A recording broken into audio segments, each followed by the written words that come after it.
Hello दोस्तों, नमस्कार। स्वागत है आपका इग्नू बाबा में। I hope you are doing well. दोस्तों, IGNOU June 2023 term end examination की हॉल टिकट आ चुकी है। लगभग सभी स्टूडेंट ने अपने हॉल टिकट को डाउनलोड कर लिया है। फाइनल डेट शीट भी आ चुकी है और अब सभी स्टूडेंट अपने एग्ज़ाम की प्रिपरेशन में लगे हुए हैं। जैसा कि आपको पता होगा दोस्तों, हमारा एग्ज़ाम 1 जून से स्टार्ट होगा। ऐसे में आपको ये जानना बहुत ज़रूरी है कि एग्ज़ामिनेशन को कैसे अटेंड करना है। जो आपको आंसर शीट मिलेगी उसमें जो इम्पोर्टेंट डिटेल है, जो फ्रंट पेज पे हम फिल करते हैं, उनमें कौन कौन सी डिटेल फिल करना है, कैसे फिल करना है। इसके अलावा जो एग्ज़ामिनेशन होगा आपके कितने सेशन में होगा, और मतलब कि एग्ज़ामिनेशन में जब हम जाते हैं तो वहाँ पर एंट्री कैसे होती है, कौन कौन से डॉक्यूमेंट ले जाने होते हैं, या फिर एग्ज़ामिनेशन से रिलेटेड हमारे जितने भी इम्पोर्टेंट डिटेल है वो आपको पहले से जानना बहुत ज़रूरी है। क्योंकि जब आप एग्ज़ाम देने जाओगे तो अगर आपसे कोई मिस्टेक हो जाती है तो आप प्रॉब्लम में हो सकते हो। आज की इस वीडियो में मैं उन सभी इंपॉर्टेंट डिटेल्स को डिस्कस करूंगा, तो वीडियो को एंड तक देखिएगा। काफ़ी इंटरेस्टिंग और मज़ेदार वीडियो होगी क्योंकि इसमें आपके बहुत सारे डाउट्स क्लियर होने वाले हैं। और अगर आप फर्स्ट टाइम एग्ज़ाम देने जा रहे हो तो आप इस वीडियो को बिल्कुल भी स्किप मत करना, आगे मतलब एक्सटेंड मत करना, ठीक है। वीडियो को पूरा देखना कंप्लीटली, ताकि आपको अच्छे से सभी चीज़ें क्लियर हो जाए। सबसे पहले दोस्तों मैं बताना चाहूँगा कि जब आपको मतलब आंसर शीट मिलेगी उसमें सबसे पहले आपको फिल करना होता है अपना इनरोलमेंट नंबर। किसी स्टूडेंट का इनरोलमेंट नंबर 10 डिजिट का होगा तो किसी का 9 डिजिट का भी हो सकता है। लेकिन जो बॉक्स मिलेगा आपको इनरोलमेंट नंबर फिल करने का, वो मतलब 10 डिजिट के लिए होगा। उसमें 10 बॉक्सेस बने होंगे। अगर आपका इनरोलमेंट नंबर 9 डिजिट का है तो आपको 9 डिजिट फिल करना है पहले। फिर जो लास्ट वाला जो आपका बॉक्स बच जाएगा उसमें क्रॉस का साइन लगाना है। उसमें ज़ीरो या एक्स्ट्रा कुछ भी नहीं फिल करना है, ना ही उससे पहले ना ही उसके बाद। अगर आपका इनरोलमेंट नंबर 10 डिजिट का है तो सिंपली 10 बॉक्सेस होंगे, उसमें आपको फिल कर देना है। इनरोलमेंट नंबर में कोई भी गलती नहीं करना है क्योंकि इनरोलमेंट नंबर बहुत ही इंपॉर्टेंट है। अगर आपका इनरोलमेंट नंबर गलत हो गया तो हो सकता है कि आपका रिजल्ट डिक्लेयर ना हो, ठीक है। तो इसको बहुत ही ध्यान से फिल करना, उसमें काटापेटी नहीं करना है, मतलब कि उसमें ओवर राइटिंग नहीं करनी है, ठीक है। एक बार लिख दिया जो, ठीक है, उसको ध्यान से करना है। अगर ओवर राइटिंग करना चाहते हो तो मतलब वाइटनर अपने साथ रखना है, लेकिन मैं तो ये कहूँगा कि ओवर राइटिंग करना ही नहीं है दोस्तों। नेक्स्ट आपको ये बहुत ही अच्छे से ध्यान रखना है कि जो आपको मतलब आंसर शीट मिलेगी उसमें कोई भी एक्स्ट्रा ऐड नहीं कर सकते, आप कोई भी सप्लीमेंट्री सीट नहीं ले सकते।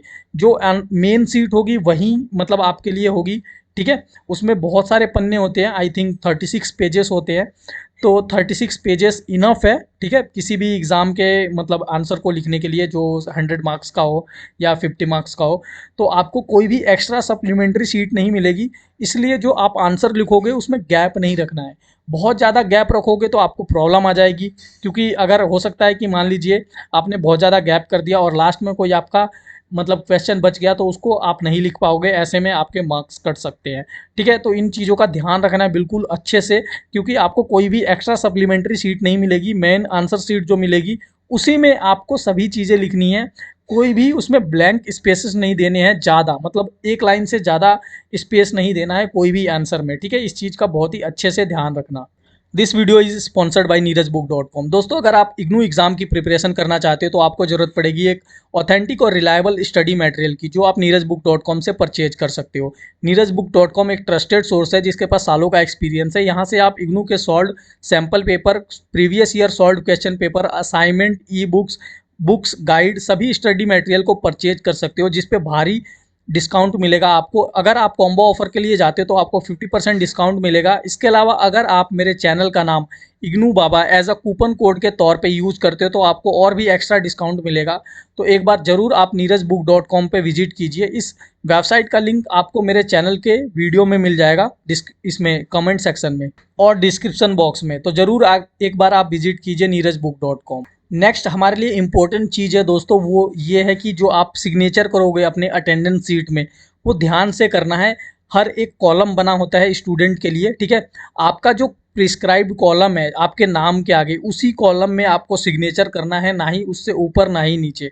अगर आपने अपने प्रिस्क्राइब्ड कॉलम में मतलब सिग्नेचर नहीं किया तो आपका मतलब जो अटेंडेंस है वो मार्क नहीं होगा, आपको एज ए एब्सेंट माना जाएगा। तो इसका बहुत ही क्लियर ध्यान रखना है कि जो आप सिग्नेचर करोगे वो अपने प्रिस्क्राइब्ड कॉलम में ही करोगे, ठीक है। और जो सिग्नेचर करोगे वो थोड़े क्लियर करोगे, ऐसा नहीं कि कुछ ऐसा लिख दो मतलब बहुत सारे स्टूडेंट होते हैं कुछ ऐसा साइन बना देते हैं समझ में ही नहीं आता है। मतलब लगना चाहिए कि आपने अपने नाम का ही मतलब कोई सिग्नेचर किया है, ठीक है, क्योंकि वहाँ पर कोई हम फैंसी कंपटीशन में नहीं जा रहे हैं सिग्नेचर वाले। तो ध्यान रखेंगे इसका कि हम ऐसे साइन करेंगे जो समझ में आए। इन्हीं सब गलतियों के कारण स्टूडेंट का जो मतलब चेकिंग होता है कॉपी का, उसमें टाइम लगता है और जिसके कारण उनका रिजल्ट जो है वो कई बार लेट भी आता है। तो आपको इन सब चीज़ों का ध्यान रखना है दोस्तों, कि जो आप सिग्नेचर करोगे अपने प्रिस्क्राइब्ड कॉलम में ही करोगे, किसी एक्स्ट्रा कॉलम में नहीं करोगे। इसके अलावा दोस्तों, अगर जब आप अपनी आंसर शीट को सबमिट करने जाओगे अपने मतलब जो भी आपका इन्विजिलेटर होगा, ये देखना है सबमिट करने से पहले कि जो आपकी आंसर शीट है उस पे आपके सिग्नेचर, इन्विजिलेटर के सिग्नेचर और एग्जामिनेशन सेंटर का जो स्टैम्प है, ठीक है, वो उस जगह पे ही है जहाँ पर उनको होना चाहिए, ठीक है। जो उनका बॉक्स बना हुआ है, कॉलम बना हुआ है, लाइक आपके सिग्नेचर का एक बॉक्स बना होगा उसमें सिग्नेचर आपके होने चाहिए। जो आपका इन्विजिलेटर होगा उसके सिग्नेचर का एक बॉक्स बना होगा उसमें उसके सिग्नेचर होने चाहिए। और जो आपका एग्जामिनेशन सेंटर होगा उसका एक स्टैम्प होगा वो लगा होना चाहिए। ये बहुत ही क्लियरली ध्यान रखना है। अगर आपने इन सब चीज़ों का ध्यान नहीं रखा तो हो सकता है कि आपकी आंसर कॉपी को चेक ना करे वो, ठीक है। इसके अलावा दोस्तों, जो आपके एडमिट कार्ड में जो मतलब आपका एग्ज़ाम सेंटर लिखा हुआ है उसी पे जाना है, किसी दूसरे पे जा गए तो आपको मतलब वो एंट्री नहीं देंगे। नेक्स्ट हमें जो ध्यान रखना है दोस्तों, कि जब आप एग्ज़ामिनेशन सेंटर पे जाओगे तो आपके पास इग्नू का वैलिड आइडेंटिटी कार्ड होना चाहिए। जो आपका इग्नू का आई कार्ड जो इग्नू के द्वारा इशू किया गया है उसको वहाँ पर आपको शो करना है, ठीक है। फॉर एग्जाम्पल के लिए मान लेते हैं किसी स्टूडेंट के पास आई कार्ड नहीं है, वो भूल गया घर पे, तो उसके पास कोई भी गवर्नमेंट आईडी प्रूफ होना चाहिए जिसमें उसकी फ़ोटो दिखनी चाहिए, ठीक है। फ़ोटो आइडेंटिटी कार्ड उस मतलब आजकल फ़ोटो आइडेंटिटी कार्ड में सबसे ज़्यादा पॉपुलर हमारा आधार कार्ड है, ठीक है। आधार कार्ड के अलावा अगर आप पैन कार्ड या फिर मतलब अपना ड्राइविंग लाइसेंस या फिर इसके अलावा जो वोटर आईडी कार्ड है वो भी ले जा सकते हो, ठीक है। लेकिन आप कोशिश कीजिए कि आप अपने इग्नू आई कार्ड को अपने साथ रखिए। अगर नहीं है तो आप कोई भी गवर्नमेंट आईडी प्रूफ दिखा सकते हो, इन्होंने बहुत ही क्लियरली लिखा हुआ है, ठीक है। मैं जो भी आपको इन्फॉर्मेशन दे रहा हूँ ये इग्नू का ऑफिशियल मतलब जो इशू किया गया है एग्ज़ाम के लिए उसमें से ही आपको बता रहा हूँ, ठीक है। आपको एग्ज़ाम सेंटर में कोई भी मोबाइल फ़ोन या इलेक्ट्रॉनिक्स नहीं ले जाना है और साथ में ये भी बताया इन्होंने कैलकुलेटर भी नहीं ले जाना है। फॉर एग्जांपल के लिए मान लेते हैं कोई ऐसा आपका सब्जेक्ट है जिसमें कैलकुलेटर की नीड है, तो आप कैलकुलेटर ले जा सकते हो। और ये आपके क्वेश्चन पेपर में लिखा होना चाहिए कि आप इसमें कैलकुलेटर यूज कर सकते हो, तभी वो आपको कैलकुलेटर यूज करने देंगे। नहीं तो अगर आपके क्वेश्चन पेपर में नहीं लिखा है ऐसा तो आपको कैलकुलेटर यूज नहीं करेंगे। तो इन सब चीज़ों का बहुत ही क्लियरली ध्यान रखना है दोस्तों। नेक्स्ट हमें जो आपको और इन्फॉर्मेशन ध्यान में रखनी है वो ये है कि आप अपने टाइमिंग से थोड़ा पहले पहुंचो, क्योंकि बहुत सारे स्टूडेंट होते हैं, लाइन लग जाती है, लंबी लंबी लाइन लगती है। तो हो सके कि मतलब लाइन लगने के कारण आप थोड़े लेट हो सकते हो। तो आप एग्जामिनेशन का जो टाइमिंग है आपकी उससे 15-20 मिनट पहले पहुंचो, क्योंकि जब आपके क्वेश्चन पेपर बढ़ जाएंगे उसके 15 मिनट बाद आपको एंट्री की मतलब उसमें अनुमति नहीं मिलेगी। लेकिन अगर आप वहाँ पर गए, जो आपका सुपरिटेंडेंट है जो कंडक्ट करवा रहा है एग्ज़ाम, उसकी परमिशन के मतलब उसके परमिशन के बिहाफ पे आप 30 मिनट बाद भी मतलब अपने एग्ज़ाम को अटेंड कर सकते हो। लेकिन इसमें बहुत ही सारा टाइम खर्च होगा, आप परेशान होंगे, जगह जगह चक्कर काटना पड़ेगा। इससे क्या होगा कि मतलब कि आपका एग्ज़ाम ख़राब हो सकता है। आपने जो भी पढ़ा है वो थोड़े टाइम के लिए भूल सकते हो, क्योंकि प्रेशर में आने के बाद हम बहुत सारी चीज़ें भूल जाते हैं। तो इन सब चीज़ों का आप अच्छे से ध्यान रखना। नेक्स्ट ये है दोस्तों कि आप अपने मतलब जो आपका एग्जामिनेशन हॉल है उसको 1 घंटे से पहले नहीं छोड़ सकते हो। मतलब बहुत सारे स्टूडेंट क्या करते हैं, मतलब प्रिपरेशन नहीं करते हैं और ऐसे ही जाते हैं और कुछ भी लिख देते हैं आधे घंटे में या 10-15 मिनट में और फिर देने जाते हैं। लेकिन ऐसा नहीं होगा। देखिए, अगर आप वीडियो देख रहे हो तो आपको बहुत ही क्लियर होना चाहिए ये बात कि आप अपने एग्ज़ाम को 1 घंटे से पहले नहीं छोड़ सकते हो, तो आपको बैठना ही पड़ेगा 1 घंटे तक। और जो बाकी की डिटेल है जितनी भी मतलब क्या कहते हैं इम्पोर्टेंट, ठीक है, वो मैंने डिस्कस कर लिया है। बाकी ऐसी चीज़ें तो मतलब बहुत ही रेयर है, लाइक कि मतलब आप अपने आंसर शीट को अपने साथ ले गए, आपने अपने इन्विजिलेटर को नहीं दिया, तो ऐसा नहीं करना। अगर ऐसा किया आपने, ठीक है, आपकी अटेंडेंस मार्क हो जाएगी और आपका जो आंसर शीट है वो नहीं मिलेगा। आप अपने साथ ले गए, पकड़ लिया उन्होंने, तो वो पुलिस कंप्लेन कर देंगे, क्योंकि वहाँ पे पुलिस भी होती है जब एग्ज़ाम होता है। वो फिर आपके अगेंस्ट एफआईआर भी दर्ज कर सकते हैं। इसके अलावा मतलब इम्पर्सनेशन नहीं करना है, मतलब अपने जगह किसी और को नहीं भेजना है। ऐसा अगर पकड़ा गया कोई तो इस उसके खिलाफ भी पुलिस कार्रवाई की जाएगी। मतलब कि आई होप कि ये चीज़ें बहुत ही रेयर है, कोई नहीं करेगा, क्योंकि एक टाइप के ये क्राइम में आती हैं चीज़ें, ठीक है।